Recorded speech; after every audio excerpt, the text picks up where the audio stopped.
எங்களுக்கு பரலோகில் யாருண்டு ஜீவனாதா? நீரல்லா எங்களுக்கு பரலோகில் இல்லை பரணி. நீரே அன்றியாதா உமக்கென்றும் ஸ்தோத்திரம் இயேசுநாதா. ஸ்தோத்திரம் இயேசுநாதா. மின்னடியா திருநாமத்தினாதரவில் ஸ்தோத்திரம் செய்கிறோம். மின்னடியா திருநாமத்தினாதரவில் கண்டபோது அவன் முன்னே செய்து வந்தது போல நிமித்தம் பார்க்க போகாமல் வனாந்தரத்திற்கு நேராக தன் முகத்தை திருப்பி தன் கண்களை ஏறெடுத்து இஸ்ரவேல் தன் கோத்திரங்களிடையே பாளையம் இறங்கியிருக்கவே பார்த்தான். தேவாவி அவன் மேல் வந்தது.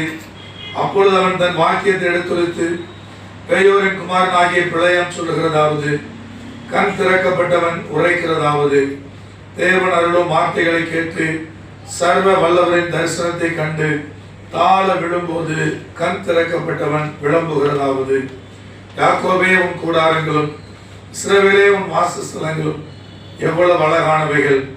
அவைகள் பரவி போகிற ஆறுகளைப் போலவும் நதியோரத்திலே தோட்டங்களைப் போலவும் கர்த்தர் நாட்டின சந்தன மரங்களைப் போலவும் தண்ணீர் அருகே உள்ள கேதுரு மரங்களைப் போலவும் இருக்கிறது. அவருடைய நீர்ச்சால்களில் இருந்து தண்ணீர் பாயும். அவர்கள் வித்து திரளான தண்ணீர்களில் பரவும். அவருடைய ராஜா ஆகாகை பார்க்கிலும் உயர்வான். அவர்கள் ராஜ்யம் மேன்மை அடையும். தேவன் அவர்களை எகிப்திலிருந்து புறப்பட பண்ணினார்.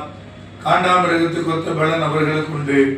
அவர்கள் தங்கள் சத்துருக்களாகிய ஜாதிகளை கட்சித்து அவர்கள் எலும்புகளை நோக்கி அவர்களை தங்கள் அம்புகளாலே எய்வார்கள். சிங்கம் போலவும் துஷ்ட சிங்கம் போலவும் அடங்கி படுத்துக் கொண்டிருக்கிறார்கள். அவர்களை எழுப்புகிறவன் யார்? உங்களை ஆசீர்வதிக்கிறவன் ஆசீர்வதிக்கப்பட்டவன், உங்களை சபிக்கிறவன் சபிக்கப்பட்டவன் என்றான்.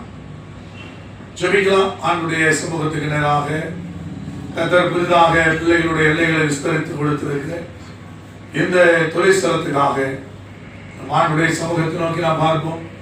எங்கள் பரிசுத்த தகப்பனே, எங்கள் வல்லபிதாவே, தேவனாகிய கர்த்தர் பிள்ளைகளுடைய எல்லைகளை விஸ்தரித்து இன்றைக்கும் ஆண்டவரே இந்த பகுதியிலே தகப்பனே துரோராவுடைய அடுத்த ஆண்டவரே கிளையை துவங்கும்படி தேவனாகிய கர்த்தரே அனுக்கிரகம் பாராட்டினீர். நாங்கள் உமக்கு நன்றி செலுத்துகிறோம் ஆண்டவரே. உடைய பரிசுத்த ரத்தத்தை ஆண்டவரே இந்த இடம் முழுவதும் நாங்கள் தெளித்து